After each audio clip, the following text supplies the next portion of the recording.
Coming to America, not only my favorite Eddie Murphy movie, I got the VHS to prove it, so I'm goated, all right? I'm official with it. But it's my favorite movie, period, of all time. I can watch this in any country. I've watched it in multiple countries, in multiple languages. If you're a West African, or you grew up West Indian, Jamaican, Haitian, you were a kid growing up in the 80s or 90s, this movie was Bible. This movie was the soundtrack of your life, and I've been called Prince Akeem. It's still in my yearbook at St. Benedict's Prep. Awesome. Wow. Royal Prince of Zamunda. I've been called every single name in the book. You go, boy.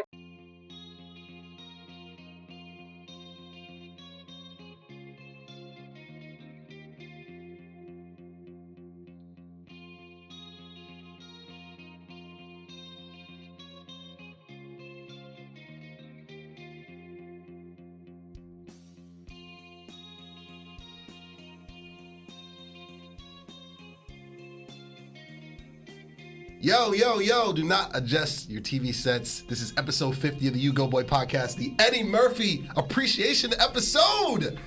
We got the League of Gentlemen, fantastic gentlemen here. Can we get Eddie Murphy laugh? Somebody?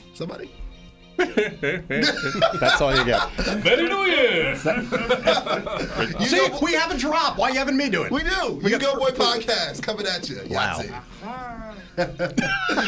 Good morning, my neighbors. This is episode 50. This is an illustrious, legendary episode. Steve-O, give me those drops. It's Chris Aballo's favorite part. It's Marv's favorite part. It's Jason Enrique's favorite part. Drop away. Was this a Curb Your Enthusiasm theme song? I love it. He's just button smashing right now. He is. He's just pressing. Anyway, it's your boy. You go, boy. Episode 50 of the U-Goboy Podcast, live from Bravery Studios in lovely Garfield, New Jersey. Hey. We're here with the Justice League. We're here with the Legion of Doom. We're here with the Avengers, whatever you want to call it, the Podvengers. Yeah. The Bravery Avengers. The Bravery Avengers. Yeah. The Marv Universe. Yeah. Marv Lee. Yeah. We're here with all of them. Gang's all here. But this is a very special episode. Not only is this episode 50, half a century, 50 of the You-Goboy Podcast, live from Bravery Studios. Steve is on the boards. He was with me for episode 1 2 years ago. He was at the inaugural episode with Dave Sturchio. He needs a round of applause. Steve-O. Go on, please. Por favor. But I had to make sure 50 was special. I had to make sure 50 was memorable. It was historic. It was illustrious. All the adjectives. And it is. So we're going to pay homage to my favorite actor. The reason why I got into anything entertainment-oriented, from acting to music to stand-up, anything, I got into it because of this guy. Round of applause for Eddie Murphy. Yes. Keep it going. So for this episode, skip the casualties. We've got start from my right here. We've got Marv Perdomo. He's typically behind the boards, but he's next to me on set here. We got the owner and CEO of Bravery Studios, LLC, right? Yes, sir. Let's mosey. To my left, we've got the best hair in the business, Jason Enrique. Merry New Year! Half of YoBTV Sports, the owner and founder of First Class, Second Place Podcast. Yes, indeed. Available wherever you get your podcast. And last but not least, we've got my brother, my Christopher, you're killing your mother. The semi to your Akeem. Literally, we got my main man, Chris Aballo, the founder of the Chris Aballo Podcast Experiment, Cape, all the adjectives. Also the writer and director and co-star of The Out, a film with the two of us that just got into another film festival. That's right. The Bright Film Festival. Round of applause. Keep them coming.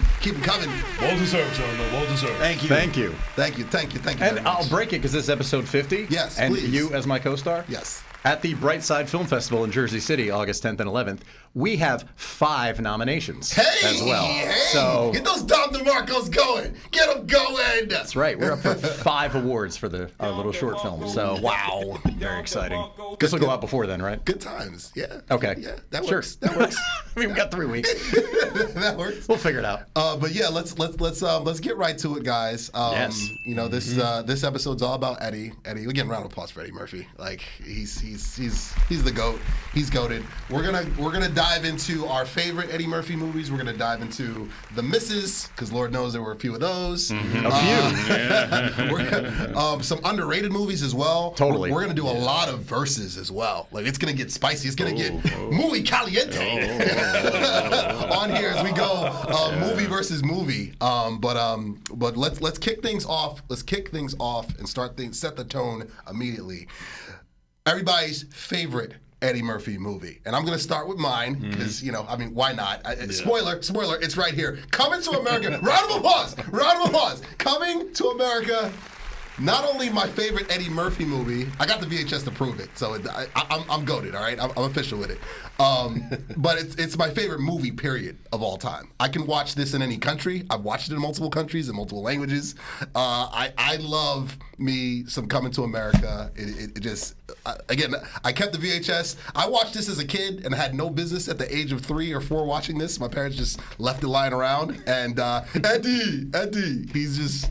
the movie, if you're a West African or you grew up West Indian, Jamaican, Haitian, you were a kid growing up in the 80s or 90s, this movie was Bible. This movie was the soundtrack of your life. And I've been called Prince Akeem. It's still in my yearbook at St. Benedict's Prep. That's awesome. Wow. Royal Prince of Zamunda. I've been called every single name in the book, but I never know who was Sebi. Maybe my boy DJ Camouflage. Maybe him. He always calls himself Sebi. Love you, dog. But no, this will always be my forever number one. It's a perfect movie from start to finish. Shout out to John Landis, you know what I mean? Blues Brothers, the Michael Jackson Thriller video. A lot of people this generation don't know that he directed it. He did. He did. Twilight Zone. Also, Twilight Zone is and let's not forget one of the greatest movies of all time, Blues Brothers. Yes, Blues Brothers, which is also in my top 5 forever. I mean, and of course National Lampoon's Animal House, of course. John Landis is super goated, as well as Trading Places. We'll get to that. But yeah, my favorite Eddie Murphy movie of all time, Coming to America. So let's start with you, Marv.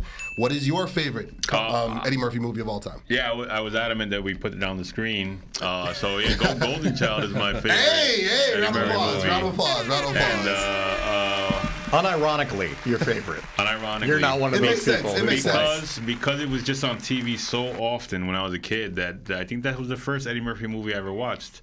And Beverly Hills Cop probably was the second. But I don't know. I just love the whole premise of it. I had not watched Trouble in Little Tokyo or Big Trouble in Little China. Big Trouble in Little China. Yeah, goes to show which movie I favor, right? And that movie is called We Have Big Trouble in Little China at Home. But for me, I don't know. I just loved it. Like it's Eddie Murphy playing the same character as Beverly Hills Cop. It could have just been Axel Foley in Tibet, or if you want to call it. He's a child detective. So these ancient Tibetan monks say, "Hey, we got to get this child detective to find the golden child that's been kidnapped by Charles Dance." That's his name, right? Yeah. Charles Dance is my favorite villain. He is in anything he's in. Yes, Last Action Hero. Last Action Hero. Yes, definitely Last Action Hero. That's the headliner. Game of Thrones. Game of Thrones. I was just Yep. gonna say I'm not a fan of Game of Thrones, but wasn't he in it also? Yes, he was. Yes, he murdered in that. Mr. Lannister. Okay. Literally himself. and figuratively murdered in that. Yeah. Facts. Charles Dance. I forgot the woman's name, but she's beautiful. We have a lot of crossover characters that are in both movies, Big Trouble and this one. But when Eddie Murphy's just a fish out of water, he's kind of like just goofing around. He's like, well, "Get me the knife." When he's like gets to the Tibetan temple, they make him walk on these sticks of fire or whatever. There's a snake lady. I mean, it's classic '80s misunderstanding of a person's culture completely, and it's just awesome. Yes. It's like you go in there without any sense of offense or anything like that. No political correctness, and you can have a good time. You can have a good time with it. But yeah, that's me. Nice. And the outfit. Oh man, that outfit. Of course, the fit. Round of applause for the fit. The poster. Round of applause for the fit. Poster, you know what I mean? A master at work. You love to see it. So we got Coming to America for me. We got Golden Child for Marv. Jason, Enrique, your favorite Eddie Murphy movie of all time? I would have this. It took me a while to think about this because I mean, it's Eddie Murphy. You can't just choose one. But I think that for me, when it comes to movies, I guess it feels like you have to go with one that resonates with you the most when it talks about favorites. Mm-hmm. And in the case of Eddie Murphy, I don't know why, but I just seem to really like Boomerang more than most. Okay. Because round of applause. Yeah, round of applause. Because Boomerang is extremely quotable. Yes. You have Eddie Murphy's a star, but you also have other supporting characters. Martin Lawrence is in it. Yep. You got David Allen Greer, but he is the central star of it. Whereas Martin Lawrence and Eddie Murphy, they've been together in life before, but this is centered around Eddie. But what I also like about Boomerang is that it has all the usual things that you like in an Eddie Murphy movie. The humor, the charisma, so on and so forth. But I think this is, if I'm not mistaken, the first time that he actually showed vulnerability in a character towards the end. Not to spoil it for anybody who hasn't seen the movie, but at the end of the day, it's a love story. It's a romantic comedy. Yeah, it's a rom-com. It's a rom-com. And he showed that he was able to show range with the romance and not compromise his own comedy. And just, I think it's so quotable. You got to coordinate. Shout out to John Witherspoon. Rest in peace, the great John Witherspoon.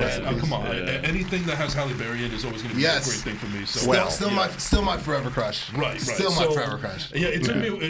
I was toying with Nutty Professor for a long time, but ultimately I think it comes down to Boomerang. Nice. That's different. It's a great pick. That's a great pick. And Mr. Aballo, bring us on home. The first Beverly Hills Cop. My first Eddie Murphy movie. Round of applause. Now, Yes. My parents get full credit for this because they went and saw Beverly Hills Cop in the theater. They were part of that wave that made it such a huge hit. And they rented it the summer before I started second grade. I was 7, and we watched it as a family. Now, rated R. Now, yes, I love it. Yes, I love it. Great parents, or terrible parents, depending on how you gauge that. But I say great. For me, I say great too. I mean, great. Results may vary when it comes to your kids, but in my case, I blame them for nothing. So it was number one, and the thing about the first Beverly Hills Cop that distinguishes it from the 3 sequels is it was a comedy first, but it's a comedy movie with action. Yeah, and that. 2 was a shift in tone in as much as it was an action movie with some comedy in it. It had a different look, it had a different vibe, just everything about it was a Tony Scott movie. So it was very distinct, like visually and everything. It looked very much like, and he's an action director. Right. But on top of it just being so funny, and I don't think there's a lot of jokes that go like over a child's head. I mean, there's silly stuff like the banana in the tailpipe. Everyone's going to laugh at that. It's like the Monty Python silly walk. Like you just look at that and start laughing because it's just funny. Like you don't need to have a sophisticated sense of humor. A 7-year-old will find that funny. Yeah. But what made a huge impression on me, and this is something looking back, if we're going to consider the first 3 Eddie Murphy movies, you got 48 Hours, then Trading Places, then Beverly Hills Cop. What appealed to me about Beverly Hills Cop and then those 2 later on, when I saw them, was in comes this outsider who basically shakes up the established order in all 3 of those movies. Yeah, as a criminal. The wild card. Exactly. Yeah. And I didn't even interpret. Now that was the message that I got as a kid, but didn't even interpret that having to do with how, in hindsight, it was an even bigger deal almost 45 years ago because it's a black man coming into the white establishment and shaking things as an outsider. Absolutely. So that, no doubt, is a huge part of the reason those movies were hits and resonate and still resonate today. Yeah. I think in a lot of ways. But that was something I considered as a kid. The outsider coming in and shaking things up was what appealed to me the most. And I feel like it was everything about the first Beverly Hills Cop was just, they pulled it all off for me. I feel like that movie is pretty much perfect. Yeah, there's very little that you could pick apart. It's consistent. You kind of forget that the whole thing takes place over like 3 days. Literally. It's literally. It's like weekend. Yeah. And they don't waste time. They get him straight to, and it's one of the things that I love. Like they don't waste time about how he drove in a crappy blue Chevy Nova from Detroit to Beverly Hills. It's literally like, all right, so he's finished at the hospital, you're on vacation. Montage of palm trees and sunshine and Rodeo Drive. It's like they wasted no time getting him there. It's just like, it's called Beverly Hills Cop. Let's put this guy in Beverly Hills.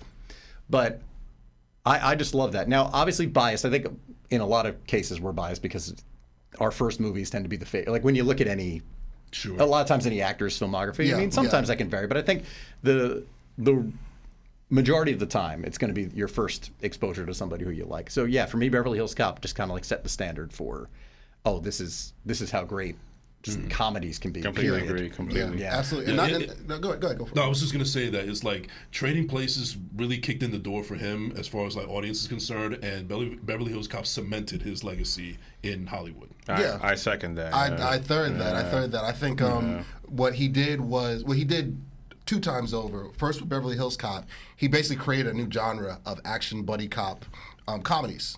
Like that Beverly Hills Cops comes out. Think of all the movies that came afterward, including Lethal Weapon. I don't think Lethal Weapon is what it is without Beverly Hills. I think you're right. I never thought about that. Lethal Weapon. It's kind of like the Die Hard effect. Was there? Ever since Die Hard came out, everything else has been, it's Die Hard on a plane, it's Die Hard on a bus, Die Hard on a boat. Holy smacks. Yeah. I didn't know that. It really, 1984, it was kind of ahead of the rest of the curve. First buddy cop movie. Yeah. It was. The 80s were a time to be alive. Oh, yeah. That's the soundtrack. I was there. Yeah. So was I. For almost all of it. We were all there in spurts. We were all Reagan babies. 1 year. I was there for 2 years. A couple of people at this table were in diapers, but we were all there. You love to see it. Let's see it. But subscribe to the channel. Let's keep things going. So the other part I was mentioning too, the other thing they did, and we'll get to his stand-up very soon, is he became the first African American superstar. He was bigger than Richard Pryor ever was. Yeah. He was for bigger. sure. I think the closest you could say, before the cancellation and the foolishness, you could say Bill Cosby, who made that crossover but it was different with Bill Cosby because he was in everybody's living rooms as as the Huxtable.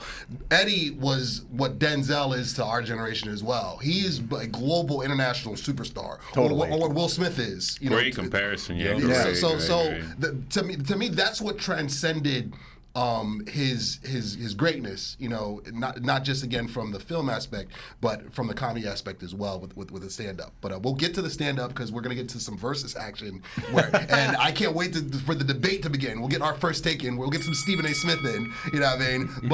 But we'll keep things moving. So we went with everyone's favorite Eddie Murphy movie. Yeah. So off of that, before we get to some static, what's your other two? Like, say you have a big 3. What's your other 2 that you put right behind that favorite? For me, forever, my other 2 behind it: Trading Places, as well as Life.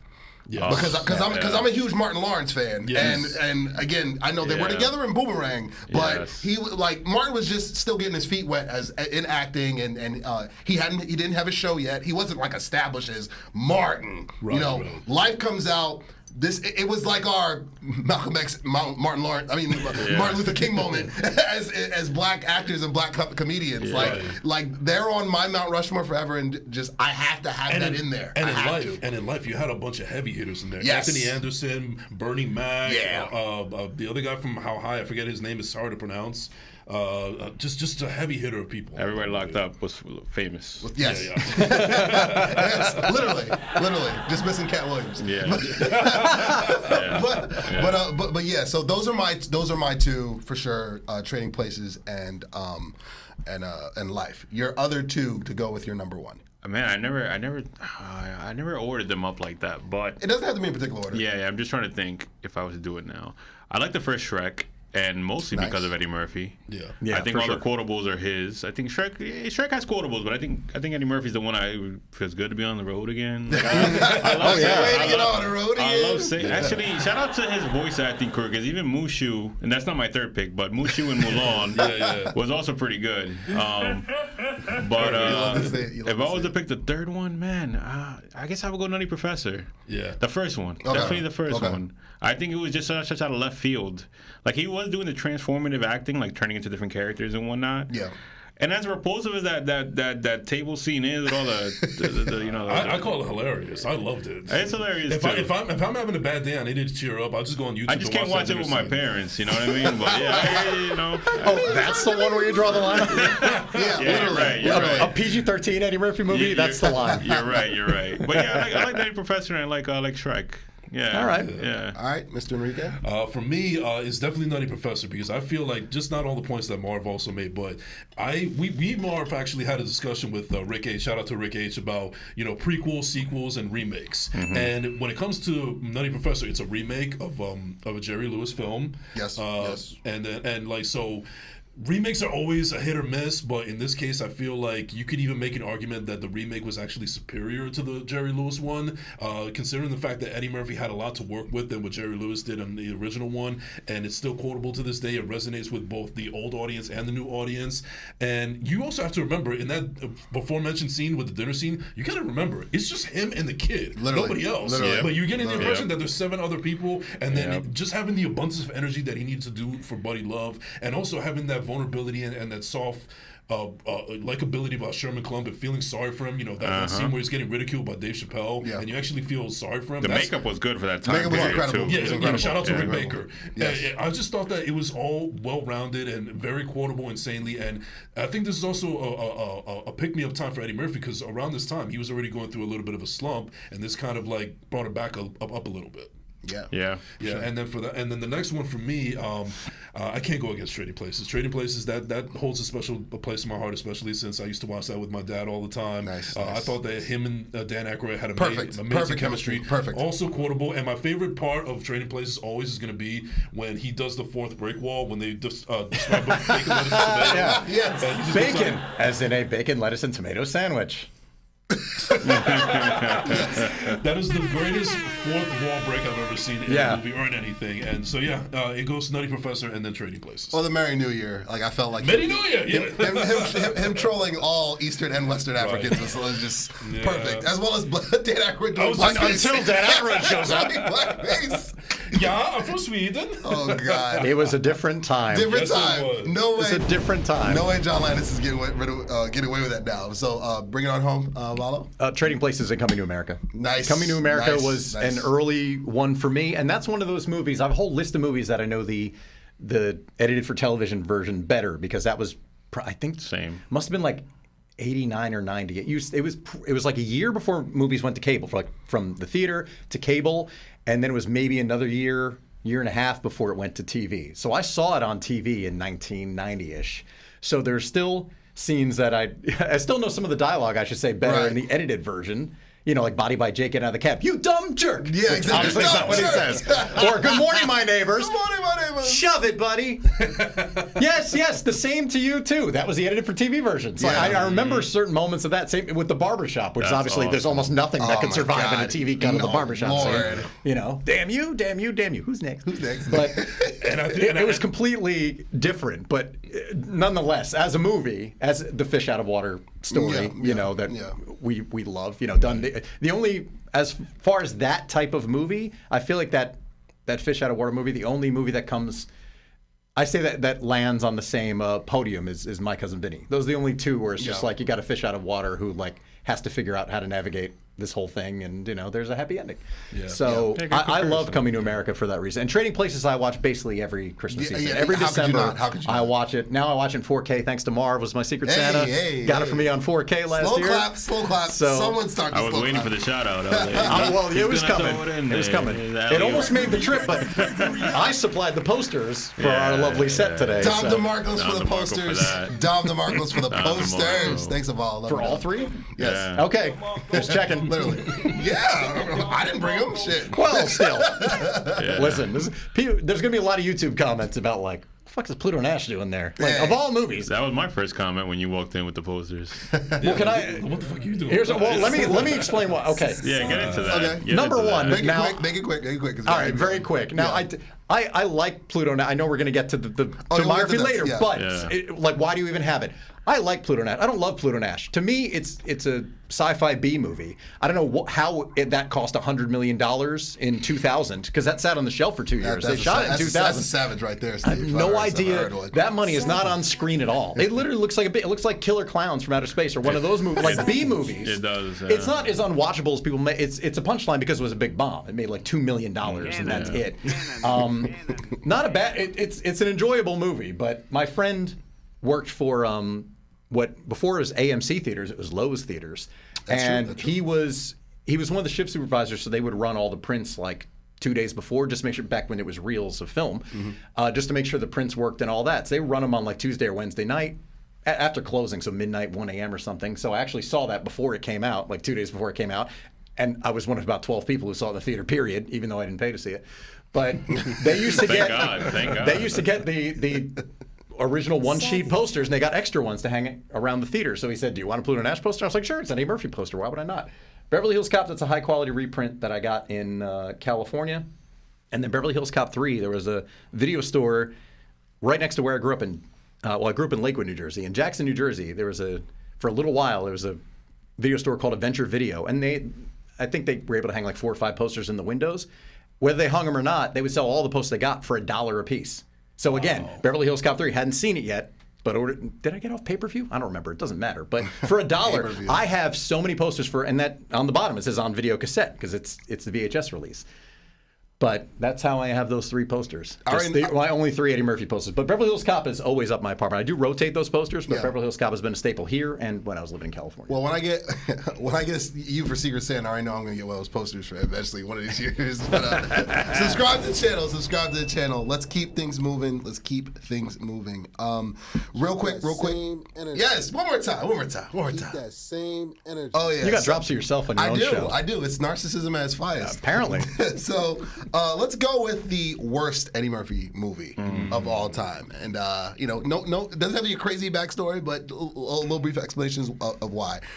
For me, it's Meet Dave. I went to theaters to see it. I hadn't seen an Eddie Murphy movie in theaters in a The power was out at home. I went to New York as well. I was meeting a friend, a cousin in New York. And, and I was just like, you know what? Eddie Murphy got a new movie out. Did you lose a bet? Like, I'm going to go to New York and see Meet Dave. No, she lived in New York at the time. That's why. Yeah, but still. but no, that's my responce. No, we went to Cold Stone. Ice cream was way better than the movie. And we sat through. It was so bad. People were walking out with like 45 minutes left. Wow. Really? It was bad. Wow. So yeah, it was not his finest hour. I don't even want to know. I'm not going to look up the box office stuff. I don't want to insult him like that. It didn't do well. But is it one of those like as a kids movie that's decent, or it's just a bad movie overall? It's not good. Okay, it's just all right. not good. Well, because like I saw the first 2 Dr. Dolittle movies because they're making the rounds on HBO, and like as kids movies they're fine. I'm not going to watch like they're totally watchable. I didn't hate Dr. Yeah, like nothing wrong with it, but not kids movie. Like I don't own them. Better than the new one that came out with the. I didn't even with Robert Downey. Yeah. I didn't even watch that one. Way better than that one. Yeah, I don't judge the family movies, Daddy Daycare, 1,000 Words. I don't like that. That's not a part of the conversation here. Like we're talking about just his pure films, but just for me as a pure film, Meet Dave is the bottom. It's the bottom of the barrel. Marv, real quick. I want to say Vampire in Brooklyn, but it's not that bad. I just don't like it. Savages going, Steve. He chose violence. The tone is inconsistent. It's like it wants to be a Wes Craven movie, but it wants to be funny. It's the Moneyball effect. Where it's not a bad movie. I don't know what accent he's going for. It's like a mix of Hispanic and European, Italian. It's not Romanian at all. It's the equivalent of Will Smith in Concussion. And he's good with accents. Oh, I thought that was Dan Aykroyd in Trading Places, but okay. Oh, no. That was actually good. The thing is, racist but good. You heard it here. Dan Aykroyd, better actor than Will Smith. Anyway, go ahead. And he's good with accents, so I don't know what happened there. I don't know. But John Witherspoon kind of saves it a little bit. You know what I mean? I mean, Angela Bassett can't be in any bad movie. Angela Bassett, yeah. So that can't be the bottom. But she was really, really early on in her career. Like, she didn't really stand out. That's post Waiting to Exhale. Okay, so no, I don't know. I just don't like the movie. There's got to be worse. I never did. I don't know what he's going for. There are 3 Shrek sequels, and none of them are on the bottom for you? I mean, I'm spitballing. I haven't seen the other. I've seen Shrek 1 and Shrek 2. I haven't seen 3 or 4. But I loved all of them. I've seen all of them. But yeah, I don't like Vampire in Brooklyn. I think I don't like what it was going for. They were playing that on VHS in I think I was in 3rd or 4th grade. And like one of the school. Yes, in school.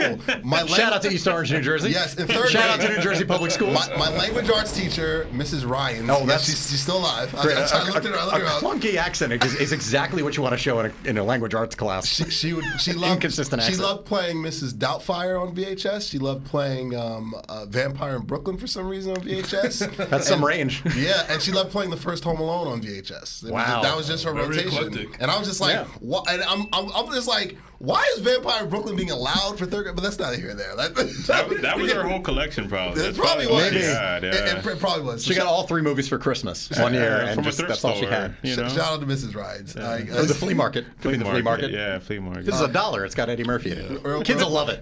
Real quick, Mr. Enrique. All right, I despise this film. I only seen it twice. I don't even know why I saw it the second time. Yeah, it is completely forgettable. It is unimaginative. It is not what Eddie Murphy. He's much better than this.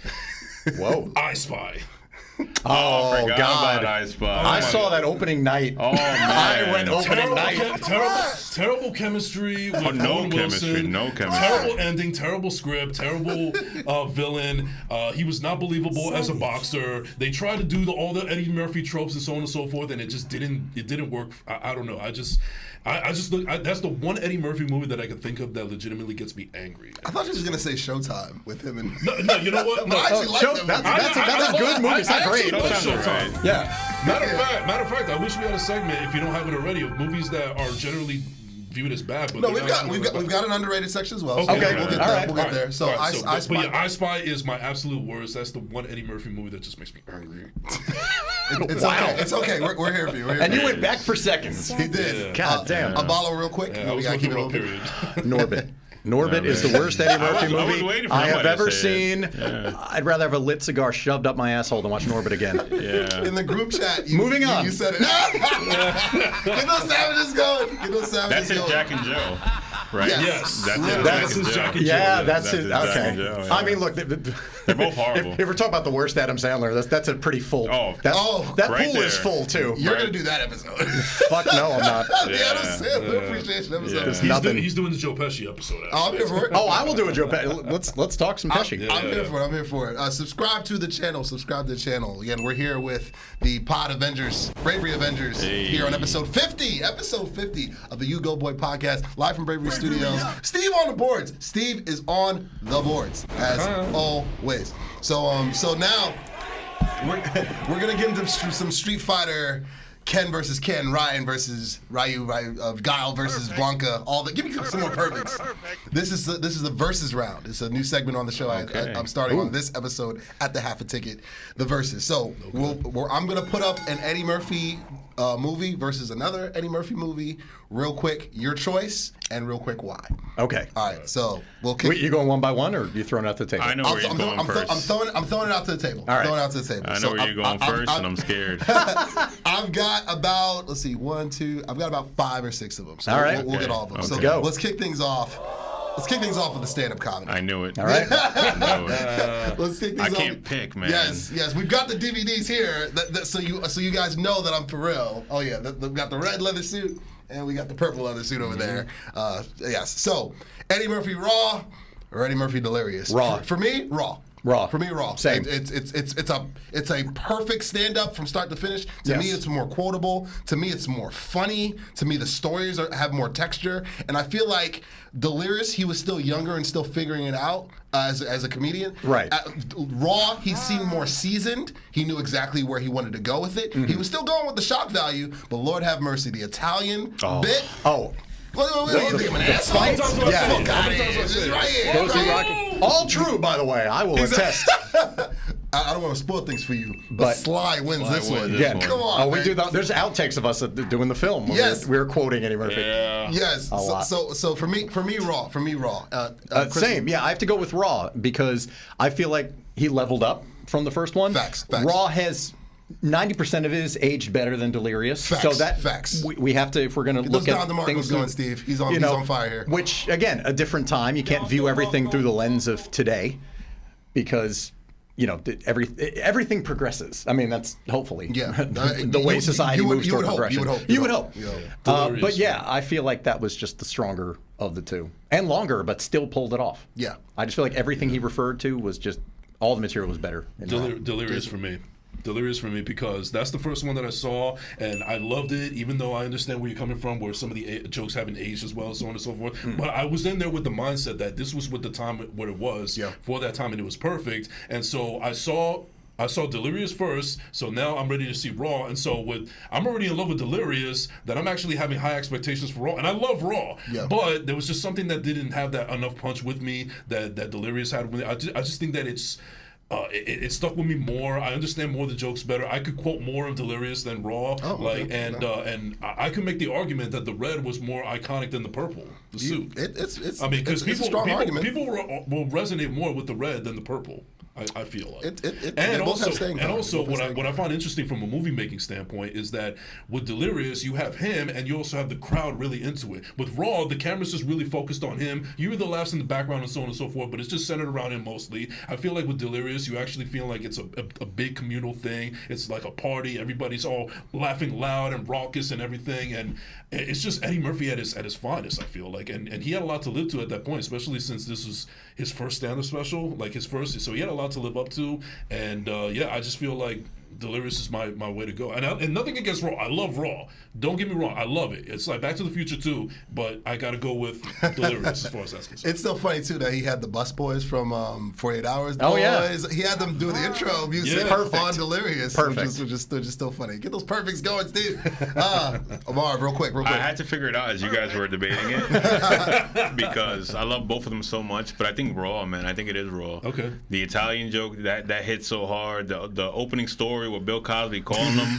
And then he called Richard Pryor, and Richard Pryor tells him to say what he says. You know what I mean? Yes. He's like, I didn't say Phil Farm Filth. You know, and fuck you too. I was like, yo. That was another one, man. I remember taping that off HBO overnight. God. That was back in the day when they would show the most rated R stuff. Like it was at night. Yes. And it was like 1:30 in the morning. I set the timer on the VCR, and again at that point I'm 12, 13. Yeah. Sat down and watched it as a family.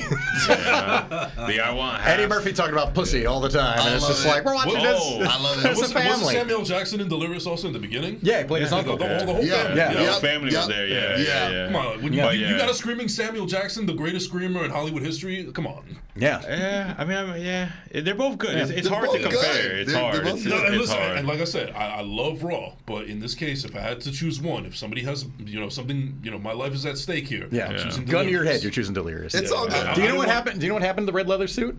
No. Have you guys He heard this said story? I did. It got ripped. I think. Yeah, but do you know by whom? Charlie Murphy, I believe. No. Keenan Ivory Wayans put it on. Yes. Eddie Murphy's 5'9". Keenan Ivory Wayans is about 6'4". Like Yeah, so he 6'4", slipped into it. It was like walking around it for a day, so it's all torn up and shit. Yeah. And I thought that was hilarious. That whole story is hilarious. Even slipping it on, like the dude's Come like, on. 7-8 inches taller. Like, how did that work? Let's keep it moving. Like the video, please. Like the video. Hit that like button. All right. So the next verse. Comment with your choice for verses in the comments. And of course, throw those comments. Well done. Throw those Listen, comments engagement. below. Yes, all about engagement and feeding the algo. The algo. Yes. All right. So next one. This is a fatal four-way. Let's go wrestling. We're gonna go wrestling.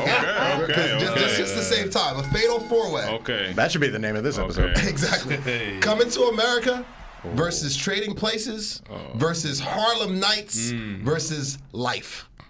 Who's coming to America? Who's coming out? Coming to America. Coming to America, yeah. Yeah. The best movie out of all of those, like we're going overall, that's the best movie out of all of them. I think critically and objectively, you can say that Coming to America is his best movie. Even if it's not any of our favorites, I agree. I think that's his best movie. I agree. Beverly Hills Cop might be they might inch each other out a little bit, but you can watch that one with anybody. That's prime time right there. Yeah. Beverly Hills Cop versus Coming to America, that's box office right there. All right, so we all did a sweep here, Coming to America. So let's amend. That's a clean sweep. Clean sweep. Yeah, clean for sure. Sweep, Yeah. So That's a Swiffer. So let's amend that. So the fatal four-way ends. Coming to America wins within 5 seconds. Yeah. And then he goes away to do Hollywood.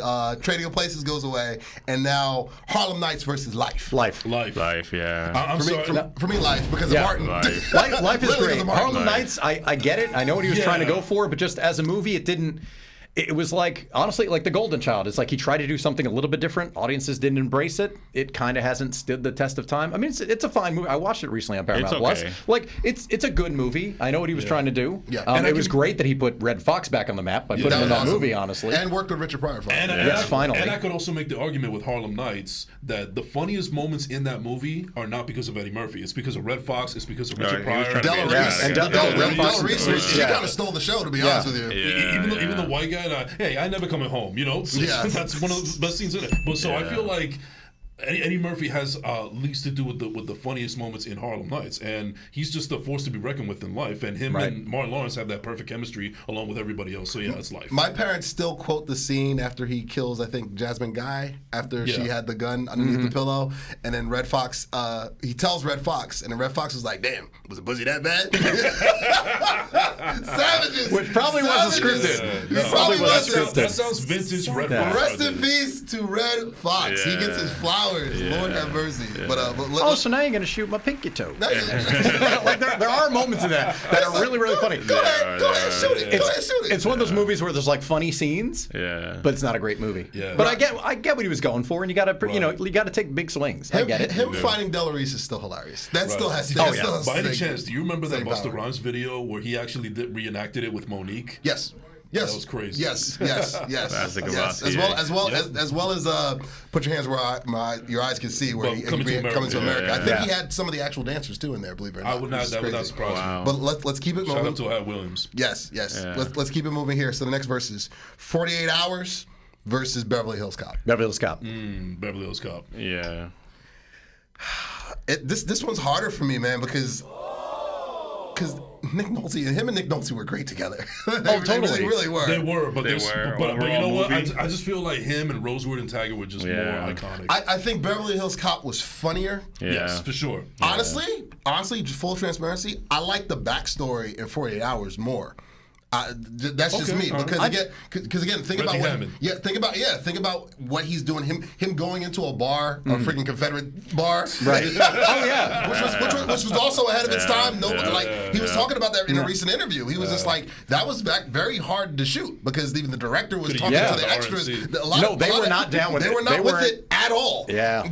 So yeah, it's like Marlon Brando's favorite Eddie Murphy performance. Yes, you probably heard that story. Yes, I have. But yeah, I'm gonna go with Beverly Hills Cop too. But to me it's a toss up. Honestly, that's just. I get why. But yeah, 40. You know, you have the difference for me. What tips the scale? I mean, aside from my bias in Beverly Hills Cop, but in terms of a better movie, more compelling villain in Beverly Hills Cop. Murda's his best friend, his childhood best friend. True. You know, he got ripped off and he's owed some money. Gans owes him money. Like that's not as compelling a reason to me. It's Mike from Breaking Bad. But it's good. Yeah, exactly. And also Victor Maitland's third eye just annoyed me. So yeah. Yo, the police chief in Beverly Hills Cop is better. You know, his hoodlum Gil Hill is excellent. Because he was a real police chief. I don't know why, but my favorite line in Beverly Hills Cop 2 is like, "Don't think, Axel, what makes my dick is." Number Savages, 2. Yeah. Savages. Number 2. Let's keep it going. So clean sweep for Beverly Hills Cop. So let's go with another one real quick, and then we're gonna get to another dope segment here. All right. So Shrek versus Nutty Professor. Shrek. Nutty Professor. Shrek for me. Nutty Professor. Yeah. He played multiple characters. He only played one, and it wasn't even physical. It was just using his voice. But look how much he pulls off with his voice. I understand that. You know what I mean? I understand that. I just feel like he had to pull his weight a lot more, literally, with. He pulled the dragon. Professor. He was a donkey that pulled the dragon. Yeah. That's really easier. It's easier to balance 6 extra characters than it is to nail a dragon. You think about it, it's really a continuation of Coming to America with the multiple characters. You know. I mean, Come to America, the barbershop scene. Nutty Professor, the dinner scene. Vampire in Brooklyn, he did it too. Brooklyn, yeah. His Italian accent was better than his Romanian concussion Will Smith accent that he got going. Yeah, mine's too, huh? Yeah. I don't know, man. It's just fake Transylvanian accent. And let me tell you something. Shrek is probably the greatest movie theater experience I've ever had in my life. I saw that in theaters. Yeah, I saw that in theaters. Because it was a moment in time. It was. I remember seeing it on a Saturday night with 2 of my guy friends. We're in middle school at this point, and the theater is packed. Everybody's laughing their asses off, and so on and so forth. And then finally, when the movie ends, they actually stand up and cheer. Actually, literally stand up and cheering. I've never experienced that in a movie theater ever in my life, and I got to experience it with Shrek. Shrek was a movement. It was. Disney was scared. Disney was scared about that movie. And he said no to it initially. He thought it was the stupidest thing in the world. I love what's the guy's name from DreamWorks? Jeffrey Katzenberg. He was like, you're gonna do this movie and that's it. What about the money? No, money's money. Don't worry about money. Jeff's a billionaire. He doesn't care about money. Not even on his radar. And Will Smith. Eddie Murphy's still getting paid from Shrek. Forever. The checks will never run out. Forever. Never run out. With Shrek 5 on the way. That's been confirmed. All right. So let's keep it going here to the next segment. Before we do that, subscribe to the channel. This is the What Could Have Been portion of the show. Yes. So we talked about it in the pre-production meeting, and some of these are known publicly. All of these should be known publicly, but for the casual fan or casual viewer who doesn't know, a lot of these, and even for me, an expert, quote unquote, like I didn't know a bunch of these either, of movies that not only that either Eddie Murphy turned down, said no to, or auditioned for and didn't get. So I'm gonna go through some of these. Love this. I'm gonna go through some of these. I'm gonna guarantee that I know none of these. Yeah, me neither. That's why I'm You know one for sure. One is common knowledge. One he talks about all the time, and I'm gonna start with that one. Is Who Framed Roger Rabbit? He turned that down. I didn't know that. He turned that down. He thought it was stupid. He's not animation, and then he does Shrek. Yeah, there was nothing like it before. That's why. Well, exactly. It was or since. Honestly, that movie stands alone. Yeah. That'll never happen again. Where you get different companies together to be like, all right. No, I mean maybe Looney Tunes. Maybe. No. Maybe. You're kidding? The closest thing I'm talking about. They literally just deleted a Looney Tunes movie that had live action. Not with the climate of Hollywood right now. No, it's too corporate now. Back in the day when it was much smaller and people knew each other and everything was all right. Look, that's the same reason Muppet Babies has never been available to stream. Exactly. Because everybody loved Jim Henson, so it's just like, oh, you want to use scenes from Star Wars or Raiders of the Lost Ark or something like that? Cut it into your show. Yeah, go ahead. There were no contracts. There's no red tape. You'd have to negotiate all that stuff now. That's why that show's never been streaming and unfortunately probably never will be. Exactly. Because Disney was like, okay, as long as Mickey Mouse has the same amount of lines as Bugs Bunny. I mean, it was negotiated, but there was the fact that happened. That was the only time. By the way, not by the word, by the second. Yes, exactly. Like all that had to be equal. Like even that was a negotiation. The politics and red tape is not going to allow for a lot. But that's when he kicks himself. I can't believe he said no to that. But nobody knew. I get it. There's no point of reference. I didn't know. I get that. I think I heard that a couple years ago. He had revealed that, and I was like, that was trippy. Well, rest in peace to Bob Hoskins, by the way. Yes, of course. The next Eddie one, Valley forever. The next one, Ghostbusters. Yes. Now I knew that one, but I didn't know the backstory. So he was promoting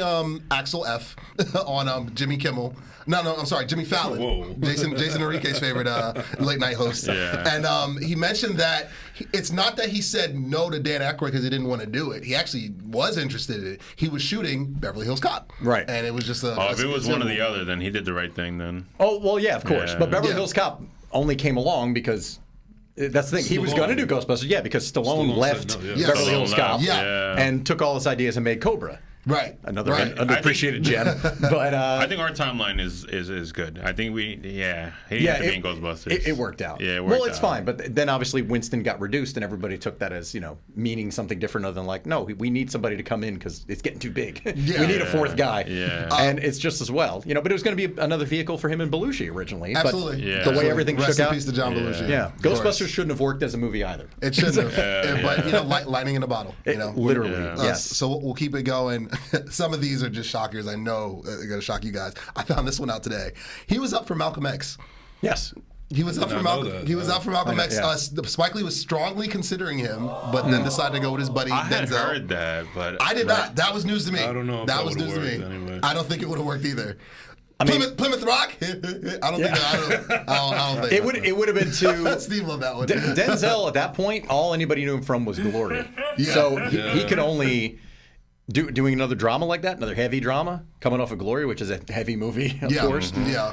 It works. Yeah. It's one of those where it's like, it would have been fine. But suddenly for Eddie Murphy to make that drastic a shift and to play an icon. I don't think it would have worked. No. I don't think it would have worked. That's one where it's kind of just as well. Spike made the right decision. Yeah, exactly. Some of these now it's going to get. I set it up like a movie script. So here's starts the climax. Now we're getting into deeper cuts. So he said no to Rush Hour. Yes. He said no to Rush Hour. I think that no, he auditioned for this. Like he actually went for it. He didn't get it. I think the studio decided to go. I think it was something probably with budget or something probably with like asking price. Honestly, politics and red tape. And also for the better. Brett Ratner directed Chris Tucker Money Talks, the movie they did before Rush Hour, so I think they already had that chemistry right there. For the better, because also that was not a good time for Eddie Murphy. He was not. I don't know what it was about the late '90s, early 2000s. He lost his humor, his energy. Nutty Professor was kind of the only hit. I mean, Boomerang was a hit, but like Nutty Professor was the only like explosive hit of the '90s. Exactly. Everything else. He wasn't on his hot streak that he was in the No, 80s. not at all. So, but none of the guys from the He was 80s were. basically in his Disney bag at that point. Yeah. Well, close. Mulan. He was getting there. Yeah. But I mean, at that point, even he tried different things. He tried Vampire in Brooklyn. He tried The Distinguished Gentleman. He tried Metro. He tried to do all sorts of stuff. San Francisco Cop is just what it should have been called. At least Metro is better than Beverly Hills Cop 3. I'll give that. I still haven't watched Metro, believe it or not. Wow. Oh, really? No. And you don't have to. I rewatched it during quarantine. I'll watch Showtime and then I I'll don't hate it. I don't love it, but I don't hate it. Okay. It's forgettable. It's in the I Spy category for me. Let's keep it going. This one I did not know. I did not know that he was in play for Inglourious Bastards. I did not know that. I did not know that. Really? I don't know what the role exactly. I didn't do that much digging, but shout out to movieweb.com. They were my source for There's this. only one black role in that movie, and Right, it's the projectionist. The projectionist, Might have been that. Might have been that, but he was in play for that. Let me think. What would he?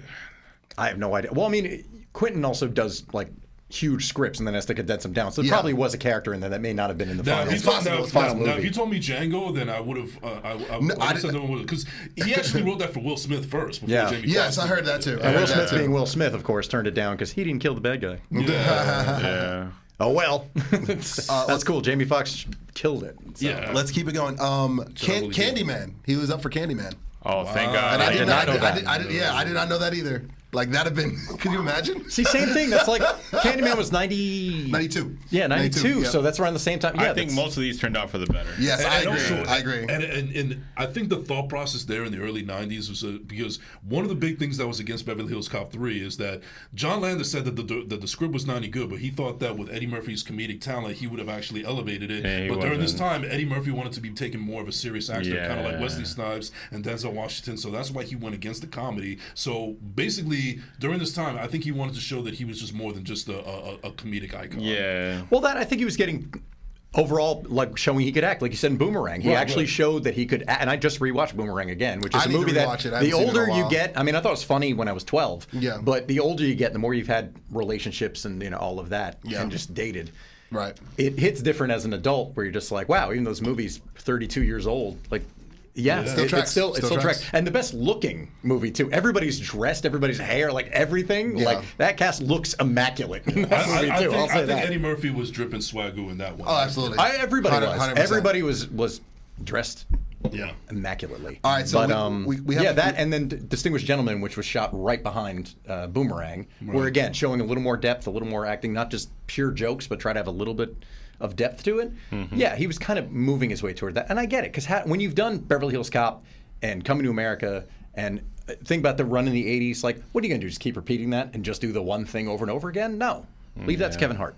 No, but it's honestly, or Adam Sandler. Like there's some people, or Vince Vaughn. Literally was just the same in like 19 movies in a row. I still like the breakup. He just flipped the coin because now he's playing like. Well, exactly because that doesn't work anymore because nobody showed up for the internship. They're like, fuck this.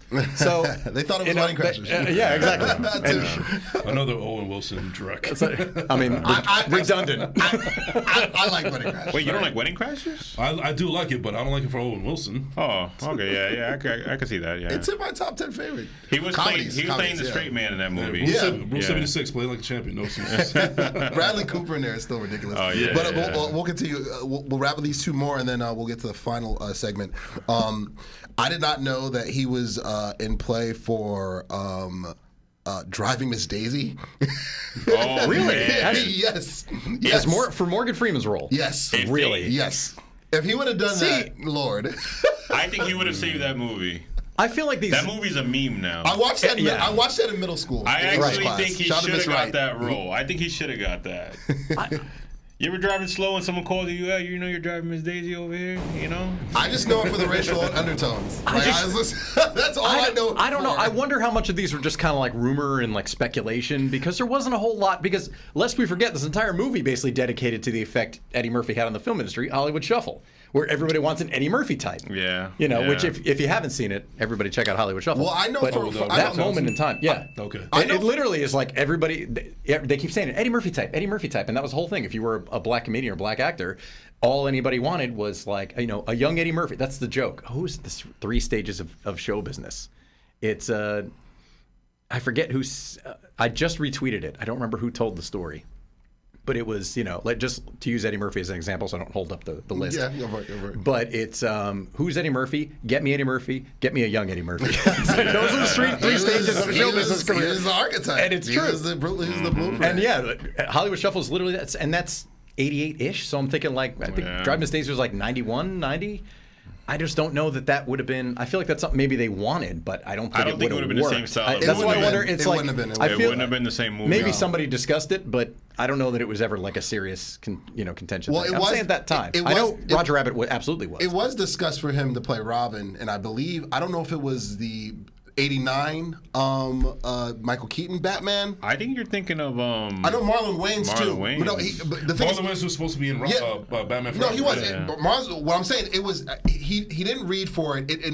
He was discussed. That's what I'm saying. That's why. Oh, That's okay. why. I feel like those are discussions. Yeah. I just feel like at that time that it was didn't come to light. It was discussed and rumored that Tim Burton was looking toward him to possibly play it. That'd have been crazy. That's another one, man. If Tim Burton made that third Batman movie, who knows? Who knows? Who knows? We know Michael Keaton would have been in it for sure. But but the last one, and then we'll get to the final segment. How the Grinch Stole Christmas. I did not know that one. I did know that. Yes. I did not know that one. That's nuts. I didn't know it, but I could see it. I can see it. I can see it too. I can see it. I mean, especially because he likes getting into character underneath pounds and pounds of makeup. Yeah. So it would seem right. He doesn't mind sitting in the chair. Rick Baker. Yes. Yeah. But tonally, not his. I don't know. Not everybody can do that. I mean, like Mike Myers tried in The Cat in the Hat was horrible. That's another one I saw opening weekend. Jesus Christ. That doesn't count. That was painful. But I feel like that's really tough to pull off anyway. So and again, Eddie Murphy's tried to make kids movies to varying degrees of success. I think with Shrek, with the donkey, he's kind of playing like the same kind of character as I think it's different because it's animated and like you don't physically see him like in character or whatever. I think voiceover stuff changes it, but he's goated from the Shrek and definitely from Mulan and for his I just saw an unreleased trailer for Hong Kong Phooey. I gotta send it to you. I saw it literally yesterday. Somebody tweeted it. I would have loved that. Somebody tweeted it out on X/Twitter, and I watched the entire 3 minutes. I'm just like, was it 3D or cartoon? It was 3D. Wow. It was 3D. I would have loved that. It was 3D cartoonish. So as far as voice acting, it's only been Mulan and Shrek and also the PJs. Oh, yeah, he gets love from PJs. That was on Fox. Wow, that's Steve's favorite. But that makes sense. But let's get to the final segment. Again, subscribe to the channel. We'll get to the final segment and then wrap. So I want you guys to list now your most underrated Eddie Murphy movie. I'll kick things off, and it's right behind me. For me, it's The Golden Child. I'm with you guys lockstep. The first time I saw it was on TV. Mm-hmm. And then I eventually saw it on HBO when we got it because the people downstairs got it. My parents weren't buying it. And I remember first watching it, and I was just like, I like this. I don't know why, but I like this. Of course, Eddie's in it for sure, but I'm with this story. Again, when I eventually did see Beverly Hills Cop, the first one, it gave me a complete Vietnam flashbacks. I'm just like, that looks kind of like the same movie, just like Axel Foley in a different time zone, different hemisphere. Yeah. But for me, it's Golden Child, and somebody in college actually did superimpose my face on there. I gotta find it, but awesome. To me, one of the most underrated and honestly one of my cult following favorites. So I'm with you. So Golden Child for me, Marv. Right. I don't want to say the same answer as you, but it would be the same answer. But I'm gonna pick a different movie. Okay.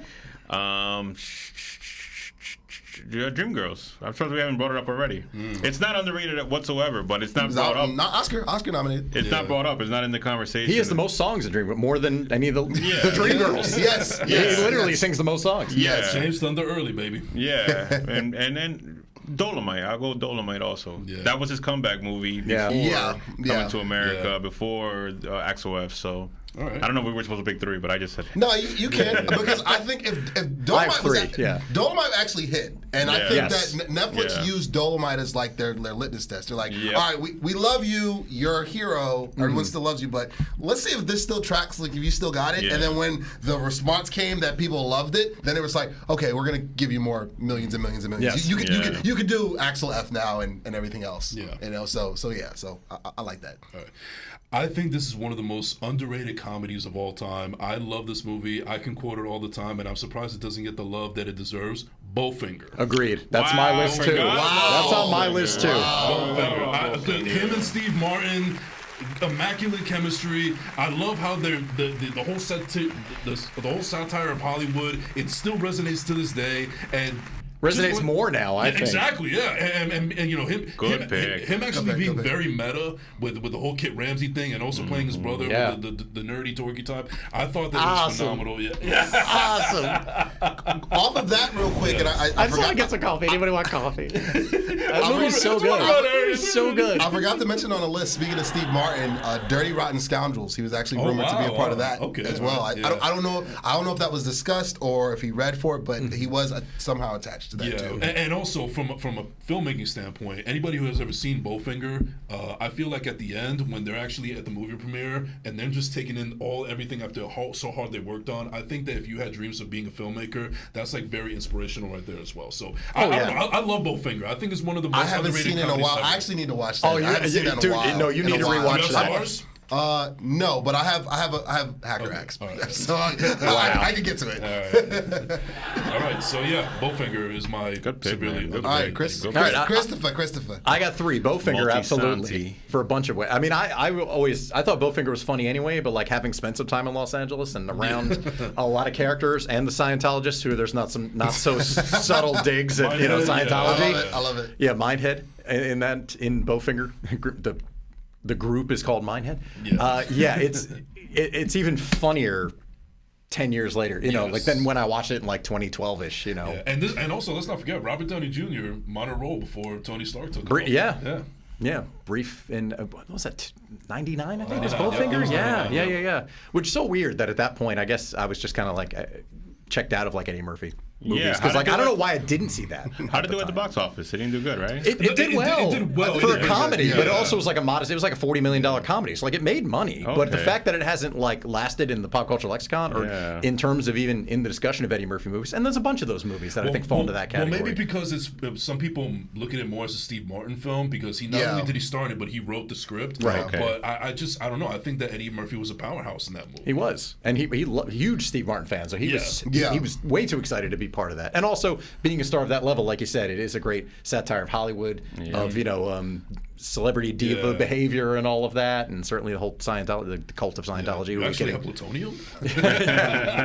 Oh my God! But you're right. Actually, the last scene, thinking about it, like when you're watching something you made on the big screen, and we've all had that experience now. It's like it's actually pretty wild to sit there and just be like, we did it. We did. Hey, but that's pretty cool. It's so funny, that movie. But I'd also put The Distinguished Gentleman, which is a great political satire. It doesn't have as much teeth as it could have. It definitely could have had more, could have dug in a little deeper, I think, been a little more biting than it actually was. And that's a movie that's just completely unavailable. Not available digitally, not available to stream.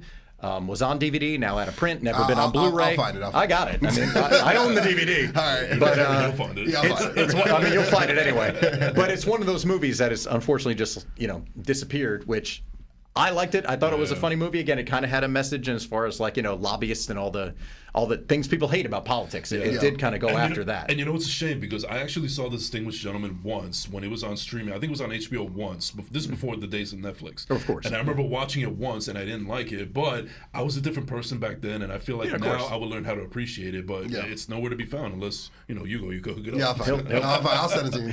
I'll drop boxes to you. It's somewhere.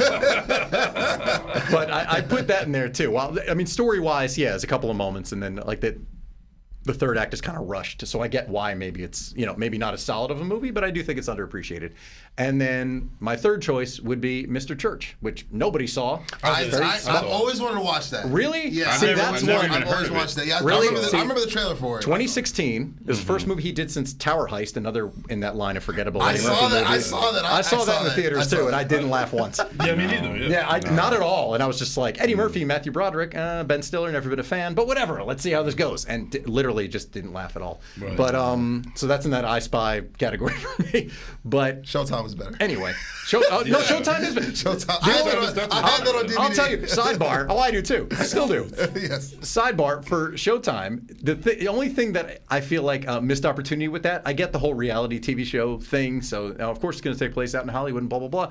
But you've got De Niro and Eddie Murphy, two iconic New Yorkers as LAPD. Mm-hmm. If they had been New York cops, I think it could have been a lot funnier. And a movie that I believe was also shot as an R and then watered down, or at least I think they were kind of. It kind of towed the line. It could have gone either way. So then it became a PG-13 movie, and then I think it kind of suffered for it. But anyway, Mr. Church is great. It is a drama. I saw it. And he gets to act, and he gets deep. I don't think they went as deep into his character's background as they could have, just from a movie standpoint. And this is also, this is a couple years after The Help and all that stuff. So people were looking at it. It was kind of dismissed by lazy critics as like, oh, this trope of course, the subservient black man, Bagger Vance-esque. This is another magical black person movie where, like, the white people learn from a black person who comes into their life. Give me some savages, savage away. Which, while I get why Steve is losing it in the control room, I know why people look at that as a trope, but like as the movie, like it does actually mean something. I mean. I feel like there was some depth to it, and I do think as a movie they pulled it off. I remember watching it. I didn't hate it, and what I will say is that it wasn't a fantastic movie. Like I didn't think it was. It's a good movie. Yeah, no, but I didn't hate it. Like if I were to watch it again, it would solely just be for Eddie Murphy's performance. Well, I mean, he's the only person you know in the movie, so that makes total sense. but it goes to show that if you really wanted to show range as a dramatic actor, this is what you would watch. I agree with that, and it's worth it. And I think it's on Tubi or Prime right now, so like it's totally accessible to anybody. But I do recommend that one because it's straight. It's just a drama. Yeah. It's it's not Eddie Murphy being funny. He's just kind of he plays kind of an unremarkable nondescript character, but you get to watch him act, and he's really good at it. Then nothing until Dolomite Is My Name, which was excellent. And unfortunately, the last good Eddie Murphy movie. But shout out to Wesley Snipes. We don't have enough time for that. Shout out to Wesley Snipes. Unfortunately, You People came out. You mean Jonah Hill's best movie? All right, so we'll keep things going. Wow. We'll bring things on home. Round of applause. All right, so we'll bring things home. Everybody, to their respective cameras, give your heartfelt thank you to Eddie Murphy, and then we'll bring things on home. Of course. We'll start off with Marv. Thanks, Eddie. I think what I remember the most about him is just the youthful energy that he had, throughout the 80s and the early 90s. I think that's really, really what made him an icon, for that time. Because you really look at it, you had the great comedians, you have Chevy Chase, you have Bill Murray back then, and they looked like they were 40 when they were 20. Savage. No disrespect to them. They were awesome. He still looks younger than now. They're all hilarious. But what Eddie had on a lot of people was just that youthful energy, and he's recapturing it a little bit nowadays. But that's what I remember the most about him, and that's why I love him. So yeah, shout out to you, Eddie Murphy. Thank you for the good times. All right, I'll hop in there. Eddie, thank you while I'm holding Coming to America. Eddie, thank you so much for just existing. Thank you for everything you did on SNL. We didn't really get too much into that, his early days. Thank you for basically reinventing what it meant to be like a stand-up superstar. And thank you for this movie right here, which is literally the reason why I got into anything entertainment or putting myself out there on a TV screen or in a film setting. And just thank you for your consistency. Yeah, you had your lulls and your ups and downs, like pretty much every single peaks and valleys. Just life was lifing for sure. I mean, you're on like kid 12 now. You know what I mean? But thank you for all Cheaper by the Dozen remake coming soon. Literally, thank you for all the works that you've put out. Thank you for the future future works you're going to put out. Thank you for life with you and Martin. Thank you for all of you. Thank you for your career, because I wouldn't have a career in anything if your career did not come first. Thank you so much. Love you, dog. Eddie, I just want to say that you are an icon. You are spectacular. You are one of the most beloved and funniest people in the world. You were just like Robin Williams, where if, God forbid something were to happen to you, there's never going to be another human being like you. Big facts. So thank you for being a trailblazer, a pioneer. Thank you for all the great laughs that you've given me with your projects and your movies in some of my darkest times. And listen, I keep hearing rumors about you, Arnold, and Danny DeVito doing triplets. Let's do it. Let's do it. Let's do it. I heard about that too. Those Bob's going. You guys are going to regret that one. Yeah, you are. Don't worry. Netflix already drove the contract. It's happening. Great, Chris isn't watching. We're going to get a call. All right, Chris, bring it on. We go straight to streaming. No comment. Anyway. Savage. Eddie Murphy, thank you for the laughs. Thank you for the entertainment. Thank you for taking the big swings, even the ones that didn't pay off. Because anyone whose career is going to be remotely interesting has to take big swings. Facts. So whether it's doing something different like Golden Child, whether it's trying to do a solid sequel and giving your input, getting everybody charged up to do another 48 hours, just to have the studio cut 45 minutes from it because they were like, Total Recall's a hit. We better make this movie 90 minutes for no fucking reason. Exactly. But for taking the swings, for trying to do the dramatic roles, for trying to progress your career and show off your range, which you've done. And ultimately, it's one of those things where I think, now speaking to the general audience, Eddie Murphy's going to be one of those people who everyone's going to look back at the career and appreciate the lesser known and let's say more obscure, but like a lot of the movies we've been talking about where people are like, I forgot about that. I've never seen that one. Right. Yeah. It's going to be like Prince, who granted tragically and passed away young, no less, too young. But now it's like Prince is flawless in everybody's eyes. Like he's deified by everybody. Right. It's at the point where just everyone's like, everything he did was great. And people are going to ultimately, I think, look at Eddie Murphy just as a career. And it's just kind of all going to make sense. And anybody who's trying to express their creativity in some way and expand themselves and go in a different direction, you're a talented dude. And I get not wanting to just do the one thing. It's not particularly satisfying. I mean, I'm nowhere near your stratospheric level, and I don't like doing just the one thing. So I completely get it. So thank you for the laughs. Thank you for taking the big swings, and just keep doing it.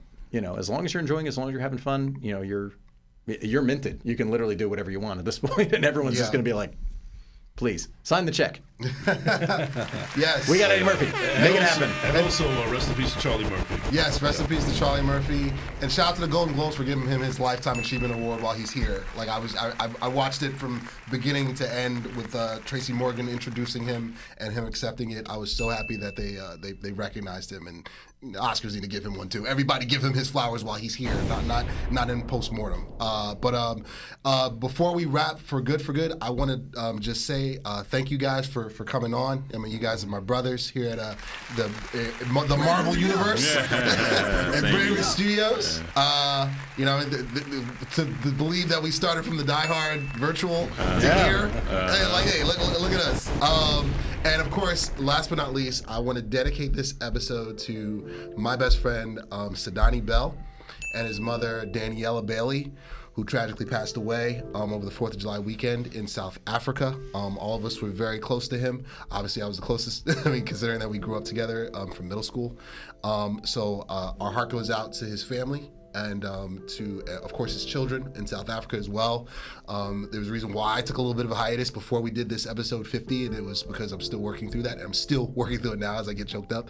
But this is therapy, and there's a reason why I picked this for 50, and we're doing it to, of course, honor one of our favorite icons and legends, but at the same time to honor my friend who's no longer here, but is always here in our hearts and memories. So round of applause. And we're going to sign off like this. Don't worry, I'll have your contact info and the graphics and all this. That's the belt there. Ric Flair had that one. This is the belt.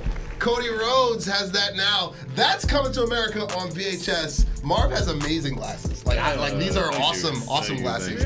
These are Ferragamos. Ric Flair gave me these. This is Jason Enrique. He's got the gold chain like myself and an amazing shirt as well. You know that jacket is expensive from Mr. Chris Aballo. Yeah, give me one more Chris. One more CM Punk. Steve's behind the boards with an immaculate beard. Eddie, we love you. Thanks for tuning in. Yahtzee. Woo! I don't care about the top 10, the top 5, or who the best is. Money straight, my fam straight. I'm George straight, that's Texas. Angel wings on a Lambo. Praise the Lord, that's a blessing. Bentley truck like Lex Luger. Yeah, nigga, I'm flexing. I'm Richard Sherman, I back it up. Engine mama, I stack it up. Hey, Bobby, yo, Gotti. Swear to God, I rack it up. Still Jersey, that's all day. You go, boy.